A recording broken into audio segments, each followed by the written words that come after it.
Well, greetings and salutations, everybody. Welcome to Open Mic, the all-open discussion show here on my YouTube channel. I'm, of course, your host, John Campea. You know, every day, every morning, we do the John Campea Show to cover the movie news, the topics we all laid out.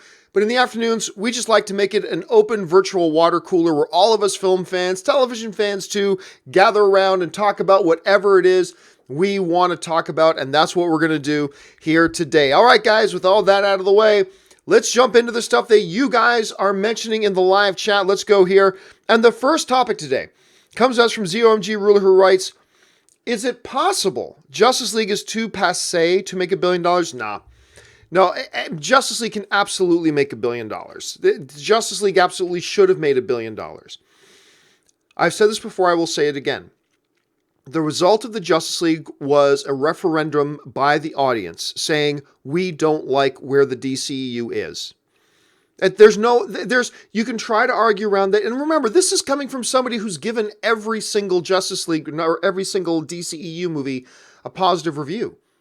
I've given every single movie a positive review. I like every single movie. I acknowledge they all have their problems, but I've liked every single movie. But there is simply no way. You cannot think straight and not acknowledge that the result of Justice League at the box office was basically a judgment being passed by the audience saying, we don't like where the DCEU's at. We have tried the DCEU, we've gone to a number of their films, and we're just not interested anymore. That's why I keep saying they've got to reboot.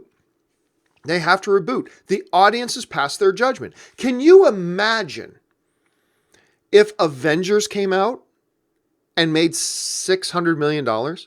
Can you imagine that? Imagine that. If Justice League or if Avengers Infinity War came out and made $650 million. Oh my God, people were screaming that the sky's falling, and rightfully so. This is a movie that in its sleep should cross $1 billion. Justice League was no different. A movie with Batman, Superman, whatever. No, it's not that the Justice League itself is not passé. It's really more of a judgment on the status of where the DCEU is at than anything else. All right, let's move on. Next one, AFC writes, what are Thanos' powers? Is he that formidable alone? To be honest with you, I'm not really quite sure what his specific powers are. Just do a quick search on Wikipedia. You should be able to find that out, no problem. AFC writes, first Iron Spider mention of today on Open Mic. Very funny. Yeah, I'm going to be haunted with that for the next few weeks. And watch, I bet Peter's probably going to be one of my favorite characters because I love Spider-Man Homecoming. Love the movie. I just hate the thing they did with the Iron Spider outfit. Ben Rayner writes, when was it revealed that the gauntlet from Ultron was fake? Well, I think it was in, if we're talking about the gauntlet from Ultron, I'm not quite sure what we're talking about. If you're talking about the Infinity Gauntlet that Odin has stored in his vault, it's in Thor Ragnarok that Hela sees it, goes fake. I mean, that's what we know. But I don't. If you're talking about something else, Ben, I don't know what it is. You'll have to be more specific. Rex Cousin writes, do you think Warner Brothers is being quiet about DC reboot because they don't want to affect Aquaman's box office? It seems like they're moving towards a reboot. I mean, look, many other people have mentioned that it is very possible that Warner Brothers is now laying the groundwork for a reboot, that they're going to reboot the DCEU. I don't know that this is true, but just some people are theorizing this. But they simply can't say anything about it because they've got Aquaman coming that they're already committed to, that's already, shot and in the can, and it's almost ready to go. So that's possible, sure. I don't know that it's likely, but it is a strong possibility. We'll just have to see what they do with it. But man, they got to reboot this thing. They really do. Let's see. Nathan Oswald writes, is it the script supervisor's fault for any continuity mistakes? Only continuity mistakes that are not plot-centered. Really, what the script supervisor does is make sure that all the details are still in place. Hey, her hair was parted this way, and in this shot, we've get this parted the other way. We got to fix that. Or, hey, this is here, this is here. But if you're talking foundational narrative continuity mistakes, I mean, that's not the script supervisor's responsibility. The script supervisor's responsibility is just to make sure that everything that gets put on screen is consistent and right. I mean, look, different people will use script supervisors different ways. I'm sure every movie is done a little bit differently than every other movie, but my understanding of it is that it's just kind of the script supervisor's responsibility to make sure what happens on screen is like, oh, actually, when we were shooting the first take of this, he was standing there, not there. To make sure what's getting put on screen is there. Foundational, fundamental narrative continuity issues, or like, say, cinematic universe continuity thing, that has nothing to do with the script supervisor and not their fault. Ben Rayner writes, about that iron, very funny. Kidding. Isn't Spidey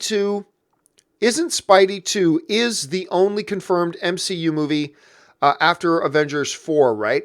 Oh yeah, it's funny because I said earlier today that right now there are no MCU movies that are confirmed after Avengers 4, but that's not true. Homecoming 2 is. That's right, Homecoming 2 is. So yes, Homecoming 2, not that it's going to be called Homecoming 2, but Spider-Man 2 is the only one that's booked, officially booked after Avengers Infinity War. I misspoke earlier today because earlier today I said there was none, but there is one. It is Spider-Man Homecoming, you're right. Or the second Spider-Man Homecoming. Daryl Best Wadley writes, will you live watch WrestleMania like you did the Oscars? I know it isn't a wrestling channel, but I would love to watch you. Nah, I probably won't do that because this is, like you said, I'm going to watch the WrestleMania this year, but this is a movie channel. Therefore, I know that if I do a live stream of me watching the Oscars, the biggest night of the movie year, there are people will watch. WrestleMania people won't watch. I won't have enough people watch that to justify me doing that. And Anne's not thrilled with me having the camera on the whole time in the living room. If you remember the Oscar scene, she tried to stay out of the camera a whole bunch.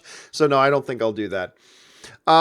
Trevor Johnson writes, hey John, just curious in your opinion, did you see a big change in Marvel films with the disbandment of the creative committee? Thanks. I'm not totally sure we've seen any movies come out yet that are completely devoid of the creative committee. I think most of the movies that we have were already in place and in motion. So as of right now, no, but I don't know that we would have seen a difference at this point yet. So I think it'll probably take another year or two before that happens. Let's see. Daryl Best Wadley writes, have you seen Barry Gordy's The Last Dragon? Barry Gordy's. Is that the one with like the samurai of Harlem? Like Shogunny or something like that? Anyway, if that's the one you're talking about, I have a vague recollection of it. And it wasn't very good if I remember properly, but I might not be remembering the right one. But you'll have to let me know if I'm thinking of the right movie or not. Rex Cousins writes, should we be worried about The Walking Dead ratings?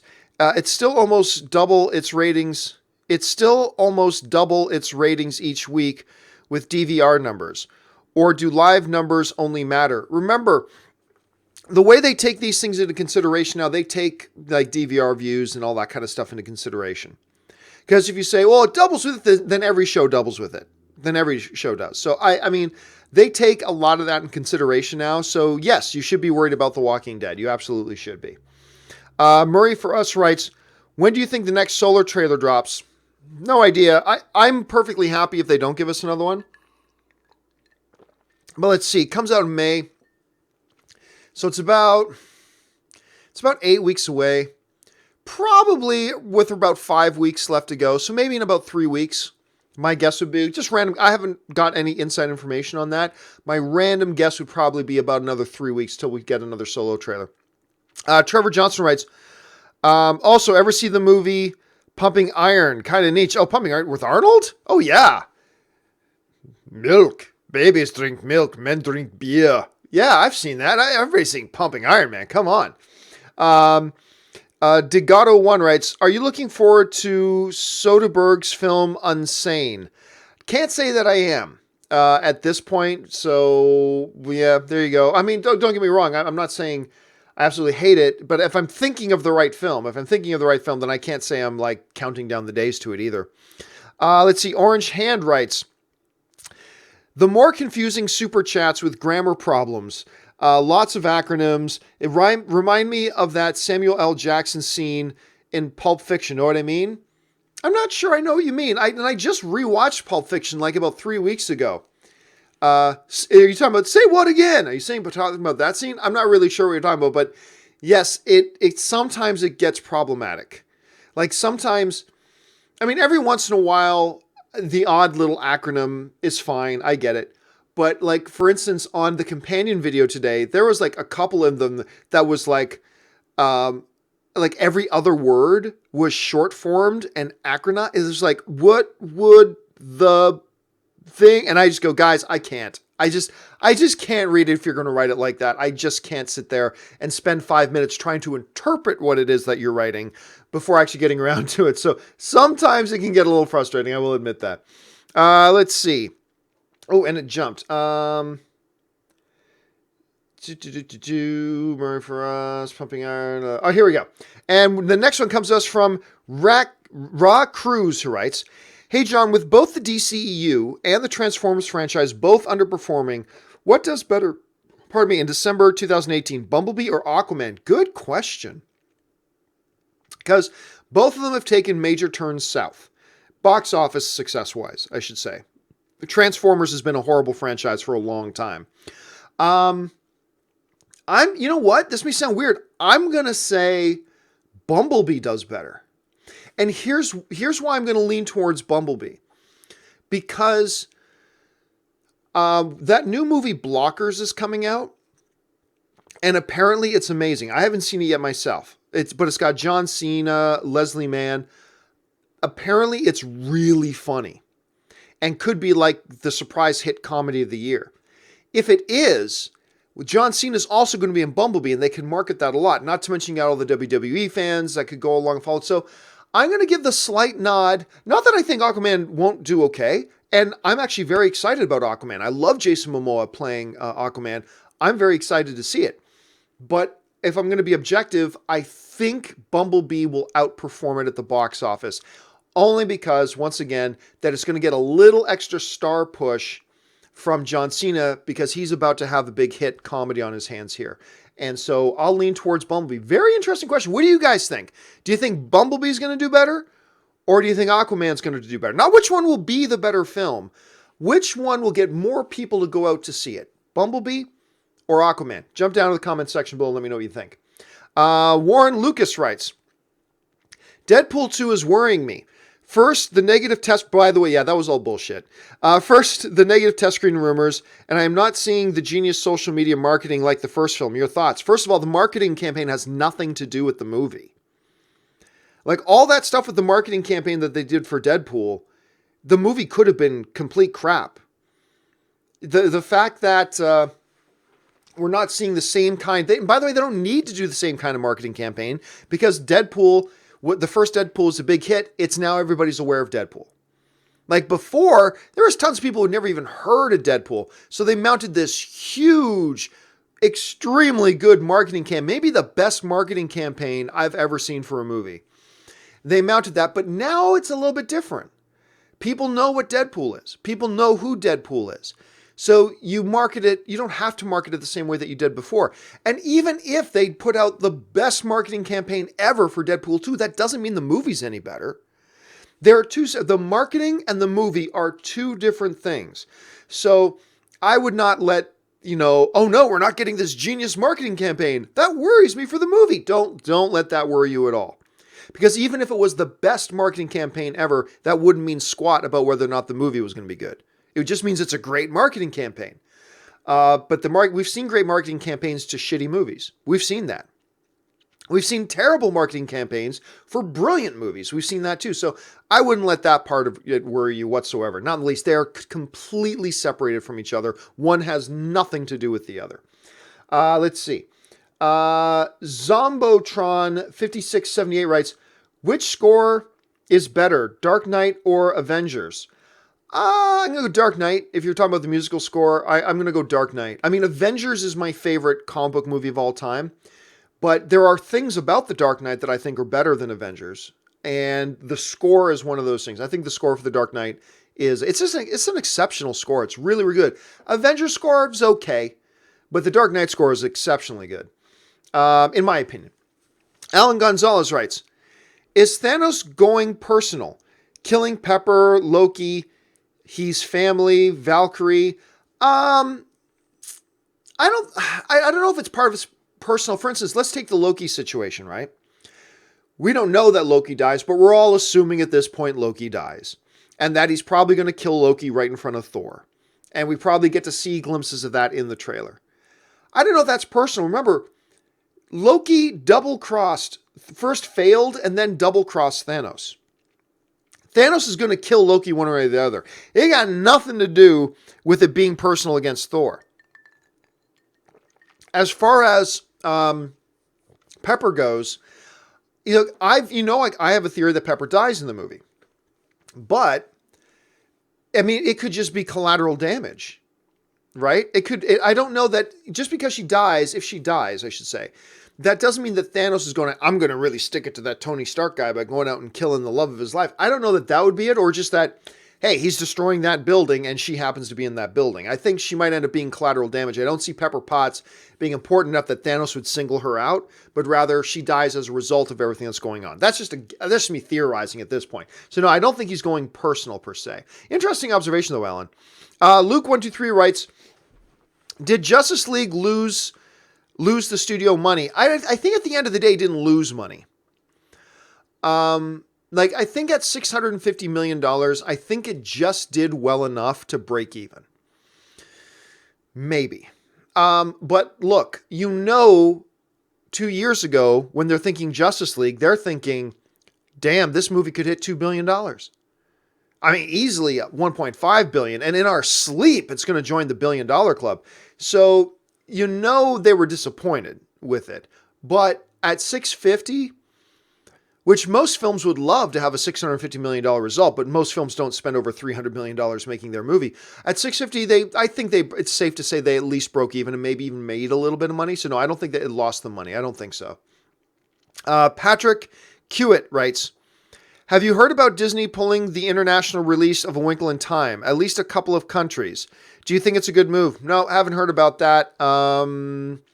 And since I haven't heard about it, I also haven't read why they did it, so I can't comment on that at this point. Stefan Gonzalez writes, hey, John, I know you've said in the past Man of Steel is a masterpiece, but I don't remember hearing your favorite scene. Thoughts? I've got a lot of favorite scenes in it. There's a lot of scenes in that movie I absolutely love. One of the ones I constantly come back to, though, is Pa Kent talking to a younger Clark about whether he should have let the kids in the bus die.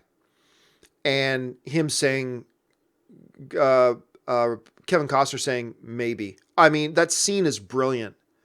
It's so brilliant and it's so emotionally true.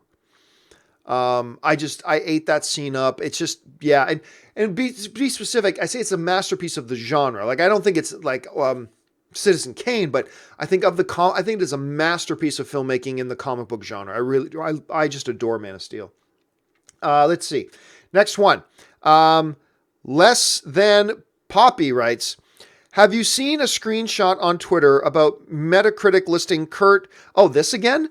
Listing Kurt, whatever, a Silver Surfer in Infinity War. Have you heard about it? Thoughts? Yeah, ignore it. That's nothing. That is nothing. Just ignore that.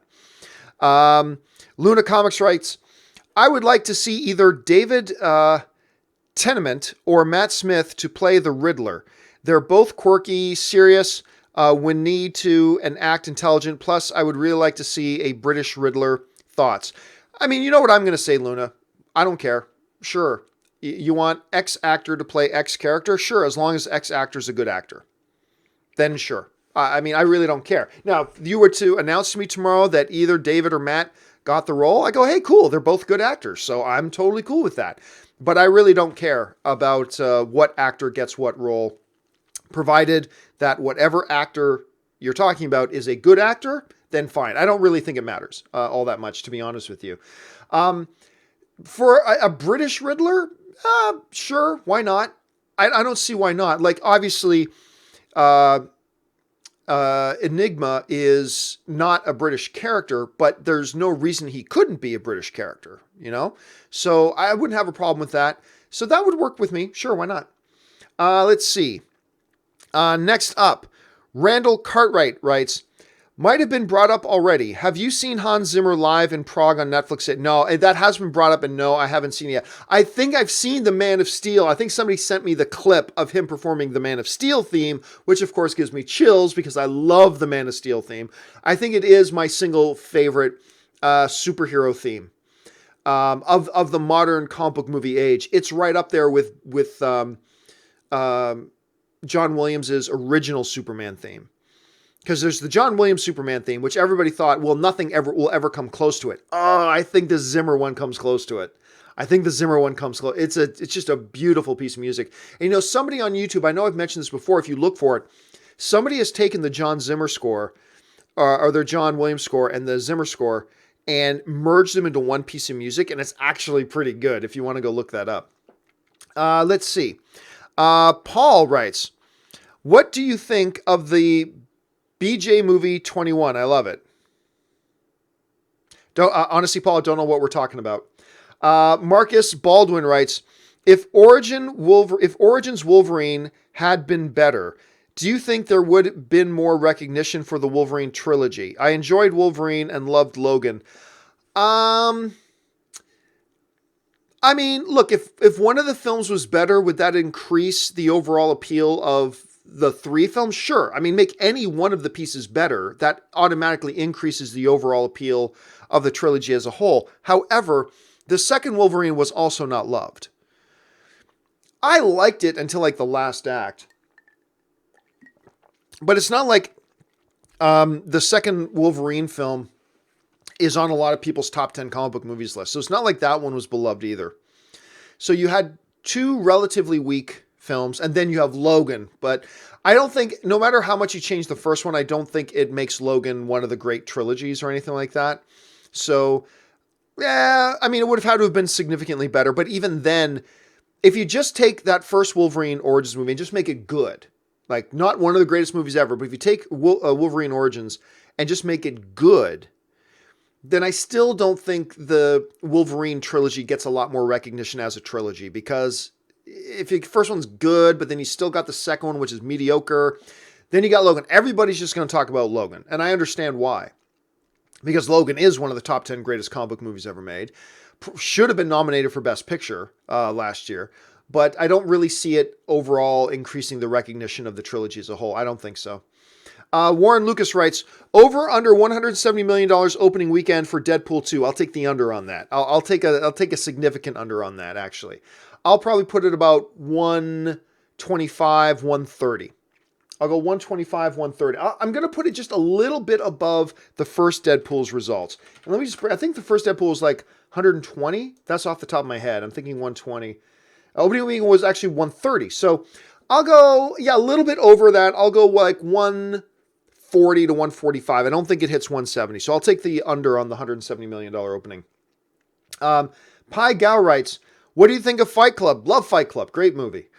One Titans writes, I have a feeling Galactus is coming. Well, Galactus is coming. I have a feeling Galactus is coming, and that's what destroyed Thanos' homeworld. Nope. Because as of right now, look, Kevin Feige has gone on record several times to say they're not even going to start talking about any Marvel characters in their own offices. Like even in their own offices, Kevin Feige has said repeatedly, we are not even going to talk about these other characters until this deal gets done.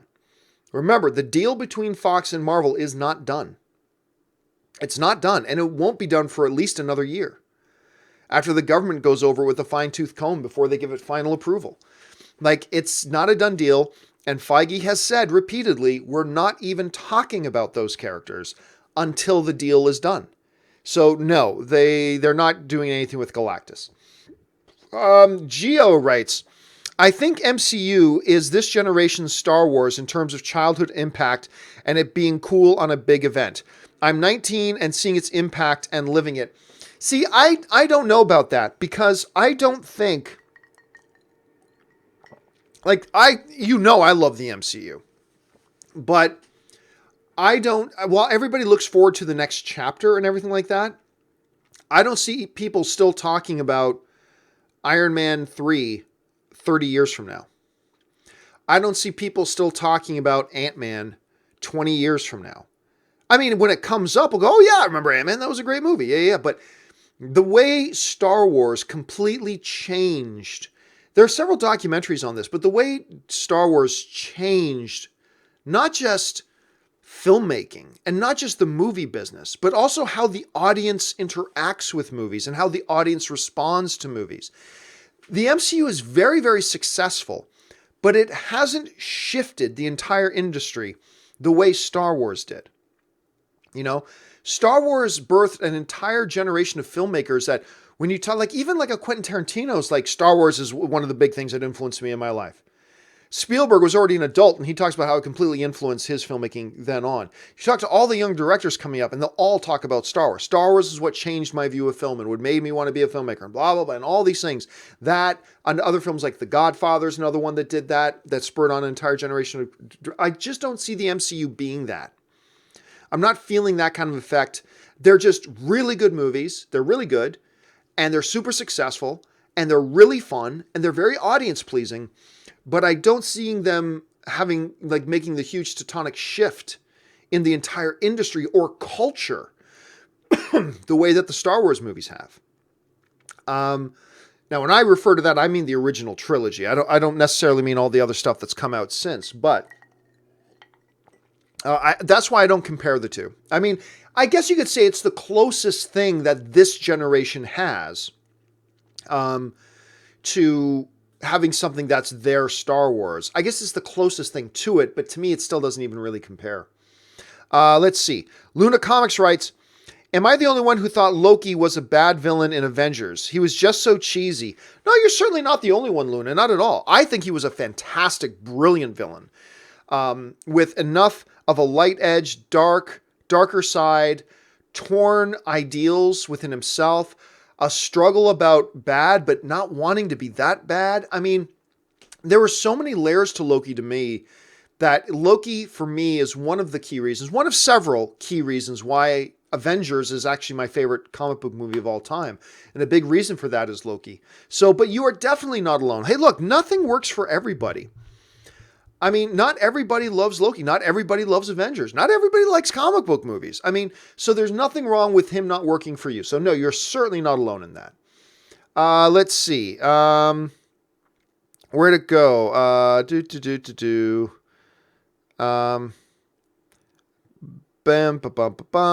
Okay, here we go.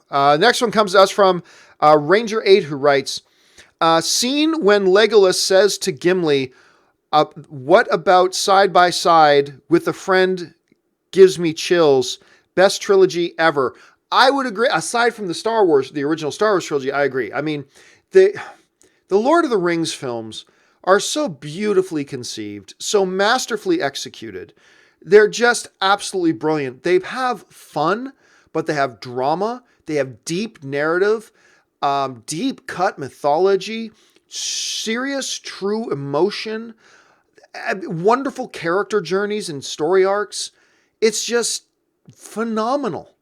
Like the Lord, I got to watch that every year. I have to watch the Lord of the Rings trilogy every year. It's just outstanding. Let's see. Next one, KW Garrett writes, thanks for all you do. You're the hardest working guy I know. Well, thank you so much, KW. Question. Mark Hamill and Jen Garner are about to fall into a lava pit and you can save only one. Choose. Mark Hamill. Because it's Mark Hamill. Come on, it's Luke Skywalker. Of course it's going to be Mark Hamill.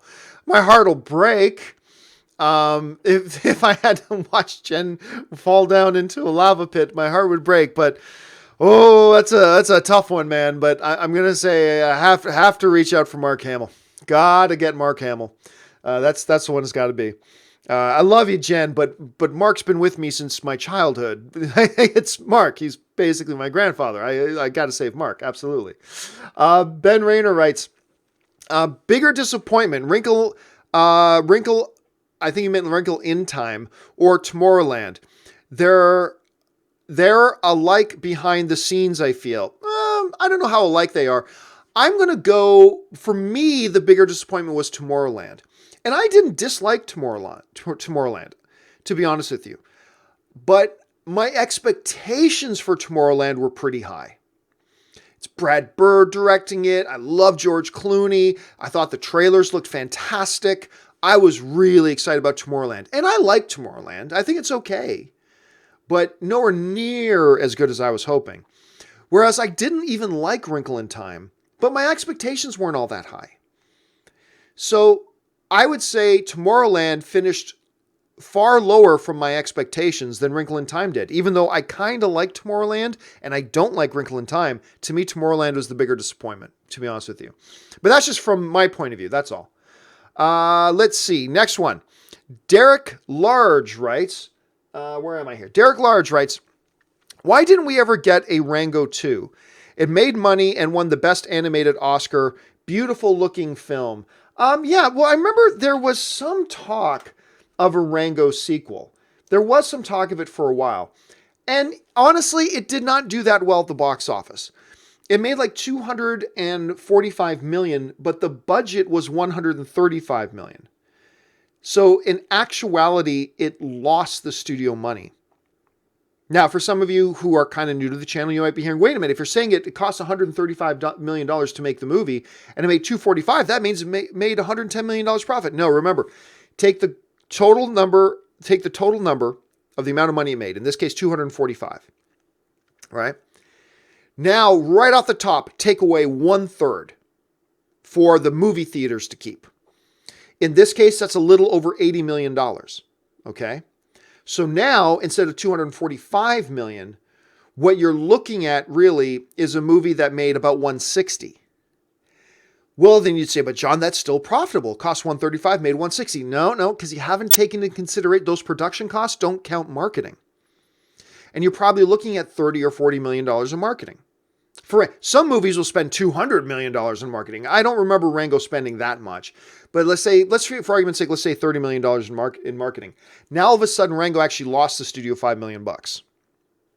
So that's not an exact science. It's not an exact science. But the reality is Rango didn't make much money. If it made any at all, and it might have made the studio a loss. But if it did make money, it didn't make much. So that's probably your big culprit. Look, if Rango had made like $350 million, I think we would have had a sequel like that. But the fact of the matter is, it was a pretty damn expensive movie at $135 million and really didn't do all that well. So, I mean, that's kind of where we end up. Let's see. Luke1234 writes, are you going to get your Iron Spider hot toy? No, I can honestly tell you that is what, no matter how much I like Peter Parker and I like the character in the MCU and all that kind of stuff, I am not going to be getting that hot toy. D. Walters writes, John, Iron Spider suit looks pretty dope. You guys are just not going to leave me alone about this. Patrick Hewitt writes, hey, John, it's pronounced kind of like kiweed. Oh, kiweet. Okay, so kiweet? Is that it? I only read it on Belgium sites that Disney will pull Wrinkle in Time due to bad reviews.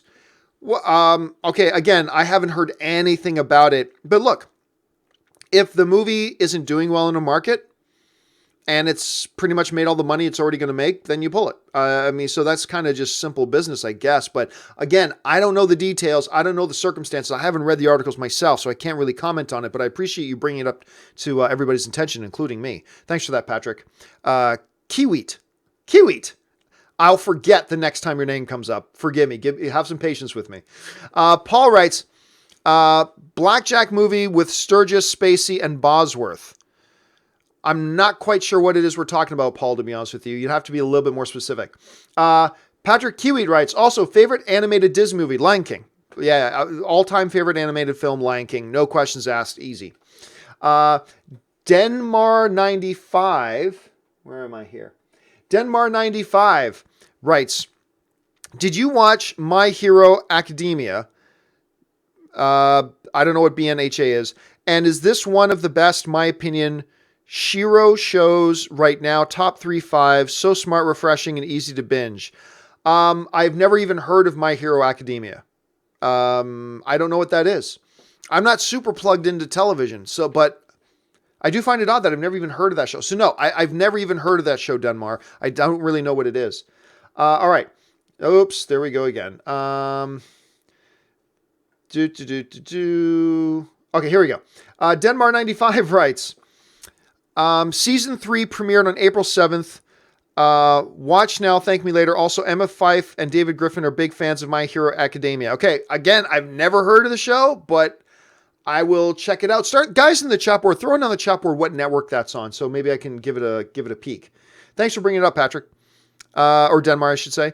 Zane Ball writes, back in the AMC days, you said that you didn't like jump cuts, but appreciated Jeremy Jahns. I noticed you used in some recent videos. Change of Hearts. Well, there's two things, and I've had this discussion.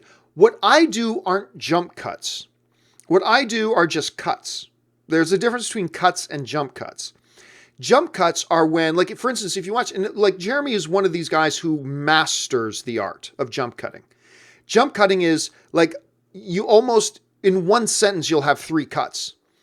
So like if you watch a lot of Jeremy's videos, and like I said, he's defined this down to an art form. If you watch Jeremy's videos, he doesn't go, I don't think he ever gets 2 full sentences in. Usually, even within one sentence, there'll be at least one cut in every sentence. So there will essentially be a cut every like 5, 6, 7, or 8 seconds, right?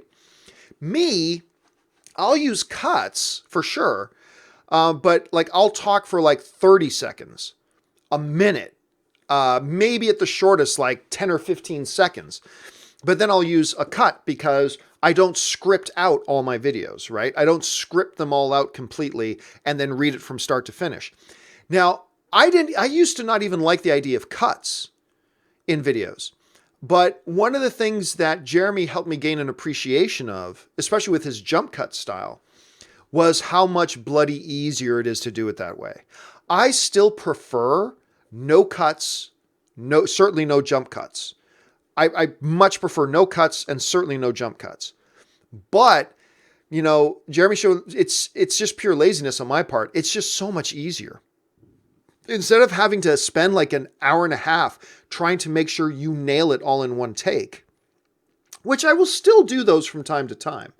But instead of trying to nail it all in one take and like take an extra hour per video of trying to do that right, and the amount of times you have to stop, start again, it just became easier to figure out, you know what, do this section, nail this section, and then just stop for a second, then do the next section, and just do a cut. But yeah, to me, there is a very big distinct difference between jump cutting, which is something I would never be good at. Jeremy's got that down to an art, but the jump cutting is like every 3 to 5 seconds is a cut. Boom, boom, boom, boom. Me, it's like every 20, 30 seconds, sometimes a full minute before I do it. So I'll use cuts, but I don't use jump cuts. And the reason I started using cuts is because, you know, people just showed me that it's just easier to do it that way. It's just a lot easier to do it that way. Let's see. Next one comes to us from Ben Liebich, who writes, since Hawkeye, Ant-Man, and the Wasp were all major players in the West Coast Avengers in the 80s, those guys are probably going to assemble who's ever left after Infinity War to form the West Coast Avengers and Avengers 4. I don't think so. I don't think we're going to see them do that, and I don't think we're going to see the West Coast Avengers and stuff like that in the MCU. I've heard nothing out of anybody at Disney that even remotely suggests that they're looking at doing that. And remember, we got to make sure that, understand, just because something's in the comic does not mean they're going to do it in the movies. I mean, hell, even when they do a Civil War movie, that had nothing to do with the Civil War comics. I mean, that was so night and day different, it's crazy. The only thing similar is that you had heroes fighting each other. Other than that, it was a completely different story. X-Men Days of Future Past as well. There are some similarities, but the movie X-Men Days of Future Past is radically different than the comic book story of X-Men Days of Future Past. And yes, in the comics, they do this, and they get the West Coast Avengers, but I do not think they're looking at doing that in the movie universe. I really don't think they are. And who knows, maybe they get to the point someday that they will, but as of right now, I have not heard from anybody at Disney or anybody that I know at Disney even slightly suggest that West Coast Avengers or anything like that is on their radar right now. So I'm just telling you what I've heard. But again, it could happen at some point someday. Dr. Strangelove writes, I realize Star Wars is the most successful and most popular space movie ever made, but to me, 2001: A Space Odyssey is far and away the best space film. Thoughts? I disagree. I don't even really count 2001: Space Odyssey a space movie per se. I mean, a bunch of it happens in space, but I really don't consider it a space movie per se. I mean, 2001 is a brilliant film. One of the greatest of all time. I still don't put it near as good as Star Wars, which is a very different kind of movie. at the same time. But yeah, when I think of 2001, I don't think even the word, I think it's 2001 Space Odyssey. Even though the word space is in there, I don't really even think of it as a space movie. It happens to be the background of the story. But other than that, I don't even really think of it in those terms, to be honest with you. It's really interesting. It's an interesting thought, Dr. Strangelove, because I've never really thought of it that way. So it's an interesting conundrum that you've posed me with. But look, I'm sure there are several people out there who prefer 2001 over Star Wars. They really are apples to oranges. They're completely different kinds of films, and it's difficult to compare them to each other. But me, I would easily say Star Wars is my favorite space movie because I don't even really consider, maybe I should consider 2001 a space movie. I guess I've just never thought of it in those terms, though. Really interesting stuff. Good question. Tin Osvlado writes, just watched the trailer for Won't You Be My Neighbor, the Mr. Rogers movie. I didn't even know there was a trailer out. I've been busy today. I didn't even know. I thought he just signed. There can't be a trailer for it. Is there? I'll say. Let me just search for something here. Be my. Oh, wait a second. Are you talking about the documentary? Okay, you're talking about the documentary. Okay, for a second there, I thought you were talking about the Tom Hanks one called You Are My Friend. That's right. That's a different movie altogether. Sorry. I thought you were talking about the Tom Hanks thing. It's like, just saw the trailer for the Won't You Be a Neighbor? I'm like, what the hell are you talking about? They just announced that Tom Hanks was going to be the character. Okay, you're talking about the documentary. Fascinating. I have not seen the documentary myself, and I haven't seen the trailer yet. So I will keep my eyes open for that. I noticed that it did drop today. Again, today has been bonkers busy for me. So I haven't seen that. But yeah, okay, whew. For a second there, I thought, what the hell? Did they announce Tom Hanks and start shooting 5 minutes after that, and they shot it all in 5 days? You seriously had me concerned there for a second, man. All right. D. Wathers writes, hey, John, whatever happened to that Matrix reboot? I don't think there ever was a Matrix reboot. See, there were a whole bunch of people talking about it and talking about this, but I never think there was ever really a serious thing. That's not to say that there may not be one at some point, but I don't ever think it was an actual real thing. Bomb Squad writes, do you think they will reveal an Avenger, Hawkeye maybe, as a Skrull and lead into Captain Marvel / Avengers 4? If Cap died and turned green, I'd freak out. It's possible. I still think that's a little too inside baseball. I mean, look, it's definitely possible. And this is one of those things. A good theory is not necessarily one that will be right or will be wrong, but a good theory is one that if you take the theory, that it could conceivably match the facts that we do have. See, I don't think this will happen, but it's a good theory because theoretically, it does kind of fit in with the facts that we have. Now, there could be 40 other theories that also fit in with the facts that we have, but that's what makes a decent theory. And this is a decent theory. It kind of fits with what we know about the Captain Marvel movie. It kind of fits with how Avengers ends. And then we're going to 2 films that take place before the events of Infinity War in Ant-Man and the Wasp and Captain Marvel. So it could suggest something a little wacky happens in Avengers Infinity War that then gets explained later in the quote-unquote prequel movies of Ant-Man and the Wasp and Captain Marvel. So it fits. It's a stretch, but it fits. My big thing against it is that I just don't think that's something the average film goer is going to get into. And I think they know that. Kevin Feige seems to have a really good sense of when something is really good and get the fans going versus this is a little bit too inside baseball for comic book fans and will just kind of leave the general movie-going audience, who represent more than 90% of the actual audience, a little bit. It would leave them behind and abandon them. And to me, it kind of feels like this would be too inside baseball. Again, though, it all depends on how it would be handled if they did it. So I don't think that's what they're going to do, but it's a solid theory, and I wouldn't throw it out the window. I would not throw it out the window at this point. All right, next one comes to us from Pai Gao, who writes, is Anthony Hopkins in the top 10 of all time? Oh. Let's put it this way. I think Sir Anthony is in the conversation for top 10. I'm not convinced he is top 10, but he's certainly good enough and iconic enough to be in the conversation. And I think you could probably legitimately put about 20 or 25 actors legitimately in the conversation about who should be in the top 10. You could probably legitimately have 20 to 25 actors be in that conversation. And I think it's very fair to say that Anthony Hopkins would be a part of that conversation. I don't know that he would actually fit into that, but I know I tell this story like once a year, but let me bring it up again. I remember the first time I got to meet Sir Anthony Hopkins. And it was for this exorcism movie he did about 5 or 6 years ago, where he plays a priest. And I remember sitting in the waiting room, waiting my turn to go in and sit down and talk with Sir Anthony. And I grab the publicist and I say, now listen, because I know, oh God, what's the guy's name? Why am I drawing a blank on Ben Kingsley? I know Ben Kingsley is very particular about being referred to as Sir Ben. I know he's reportedly quite particular about being referred to as Sir Ben.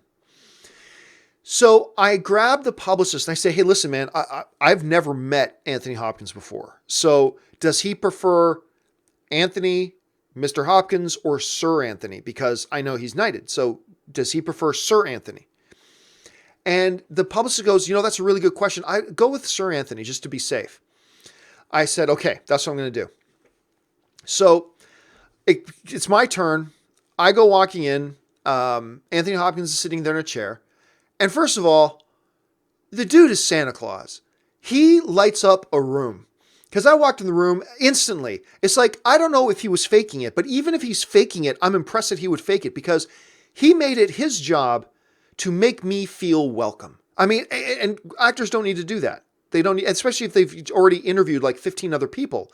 They don't need to do that. But I walk in the room, Anthony Hopkins, big smile on his face, stands up out of his chair, reaches over and shakes my hand. By the way, big hands. Anthony Hopkins, big hands. Shakes my hand and I said, Sir Anthony, it's a pleasure to meet you. He goes, Sir Anthony, and pulls me in and gives me a hug. And he says, oh, what a dear boy. I kid you not. And it's like, just what? Talk about one of the coolest guys ever, right? But anyway, so a little bit later, this was back when I was with AMC. And he asked, before we start the interview, we're talking a little bit, and he brings up something about a show on AMC. I think it's Walking Dead, as a matter of fact. I think he brings up Walking Dead. And I think it was Walking Dead. And he's like, oh, he really likes that show on our network. Because I worked for AMC, right? And Walking Dead is on the AMC network. And I say to him, and he's surprised because he's not the first one to say this to me, and he wasn't the last one to say this to me. And he goes, oh, I love that network. And I go, you know what? I worked for AMC for over a month before I realized they're two different companies. The AMC television network is a different company than the AMC theaters. They're not the same company. And Anthony goes, no, I think they're the same company. I'm like, hey, man, whatever. You're Sir Anthony Hopkins. If you think so, that's what we'll go with. Anyway, he was so charming, so delightful, went out of his way to make me feel welcome in the room. And actors don't need to do that. They don't need to do that. And he just did, especially an actor of his caliber and his position. I could talk about Sir Anthony Hopkins all day. It was one of the best experiences I ever had doing my job, was meeting him. But anyway, there you go. Sorry, big long explanation for a very short question. All right, we got about 10 minutes left here. Kendall Barker writes, I think because Banner and Hulk are on opposite sides of the planet in the Infinity War trailer, something Thanos does, something with stones in space when he beats the Hulk, splits them into his alien. No, because we see Banner in Wakanda. We do see Banner in Wakanda. When Captain America and all of his crew are getting off the Quinjet and walk over and shake hands with T'Challa, Banner also walks off the Quinjet. So at some point, Banner hooks up with Captain America and flies over. So we see Banner both in New York, and we do see him in Wakanda. So no, they're not split in two. How cool would that be, though? That would be pretty sweet. Anyway, look, that might very well be the case. That could very well be the case. The issue, though, is, oh, wow, a whole lot more questions have come in.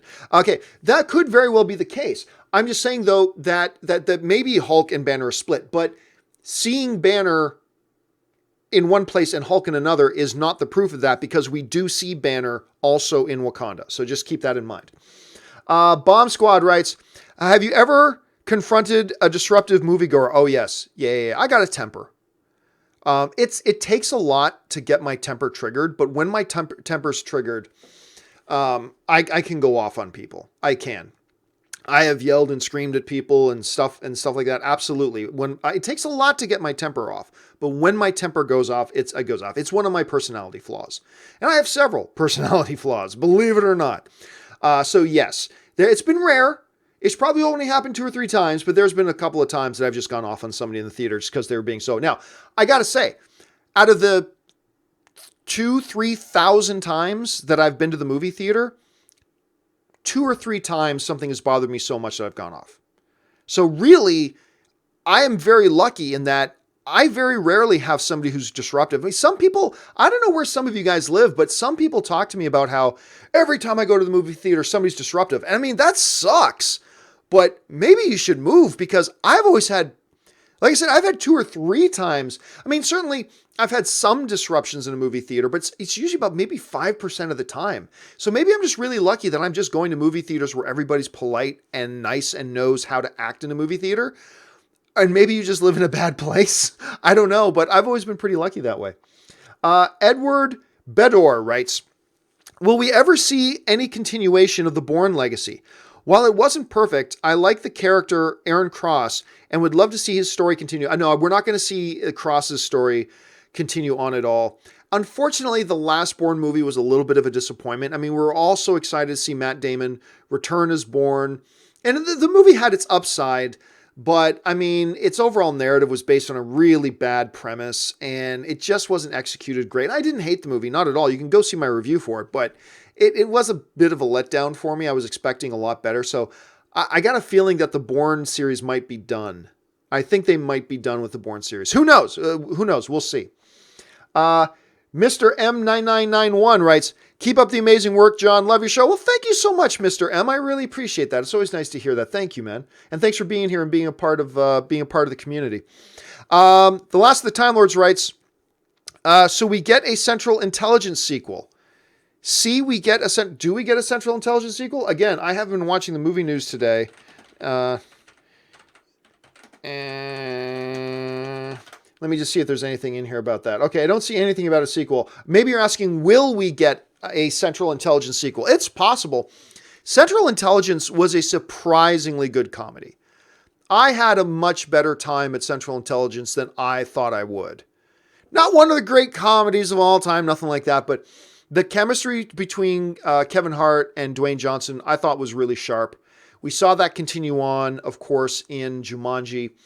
Now, I think with their success in Jumanji, I think it increases the chances that they'll go back to Central Intelligence again. You could tell another story with those characters. I like those characters. I like their dynamic. Keep the budget modest. Keep it reasonable. And you could do some pretty good things with it. So if you're asking, will we get a Central Intelligence sequel? I'm thinking it's very possible. And I think the smash hit that Jumanji is only makes it more possible. Okay, last couple of questions here. Thunder Knight 19 writes, keep one, lose the other. Robin Williams as the genie or Andy Serkis as Gollum. Look, Andy Serkis, in the very short life of motion capture artistry, Andy Serkis is clearly the greatest of all time. His loss would be horrible. However, Robin Williams as the genie is immortal. So I gotta go keep Robin Williams as the genie. I mean, it pains me to say that because Andy Serkis as Gollum is one of the great things of all time as well, but if you're going to hold it up to Robin Williams, I think Andy Serkis would probably be the first one to say, oh, get rid of me as Gollum. Like Robin Williams is the genie. That's immortal. I mean, so you got to keep that one, I would think. Last of the Time Lords writes, thoughts on the Luke Cage show. I love it. Well, as I mention all the time, Luke Cage is a mixed bag to me. The first half of season 1 was great. But was it Cottonmouth? But the moment Cottonmouth left and the show changed gears, it took us, in my opinion, it took a steep decline in quality. Steep decline in quality. So if season 1 of Luke Cage was split in 2, I would say the first season was amazing and the second season was a bad follow-up, but they were all one season. So overall, I'm kind of middle of the road on Luke Cage. I think overall, I still like it. And I liked his contributions in The Defenders. and I'm looking forward to season 2. But yeah, season 1 was a mixed bag for me. Really enjoyed that first half of the season, and then it just took a nosedive for me after that. So anyway, that's my thoughts on that. Rack Cruz writes, Obi-Wan and Anakin comedy, buddy cop movie directed by Edgar Wright. You know what? If Edgar Wright's directing it, I'll give anything a moment of consideration. If Edgar Wright is directing it, sure, why not? I'll give anything a shot. It's dumb, it's stupid. You'd have to make it Elseworld and say it's not canon. But if you say it's not canon and do it with Edgar Wright directing it, I'll be on board for it. That could be something kind of fun. Let's see. Derek Large writes, our AMC is doing a 40th anniversary showing of Grease. Are you going to catch it in theaters? Nah, I mean, don't get me wrong. I like Grease, but I'm not a Grease Lightning dude. I understand everybody else loves it. It's never really done it for me. It's not a film that's for me. I don't appreciate it the way a lot of my other friends appreciate it.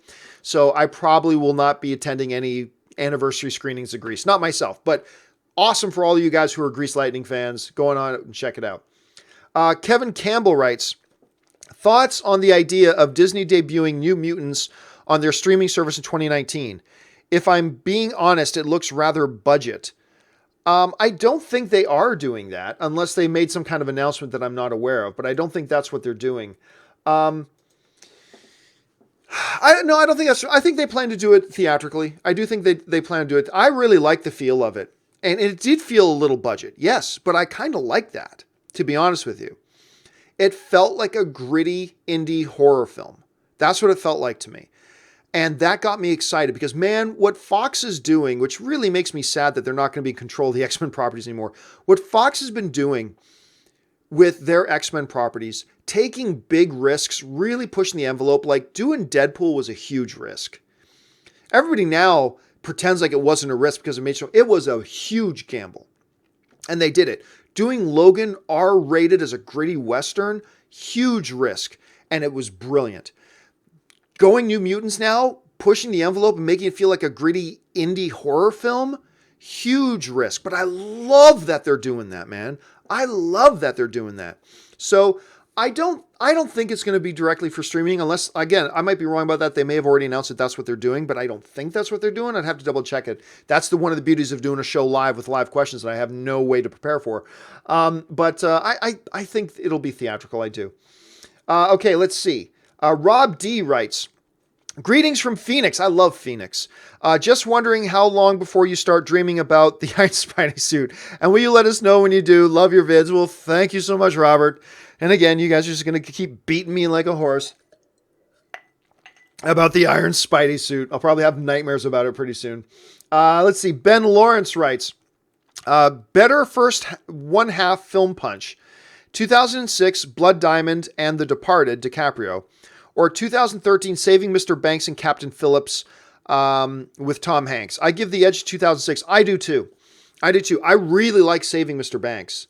I was just talking about Saving Mr. Banks the other day because Colin Farrell is in that.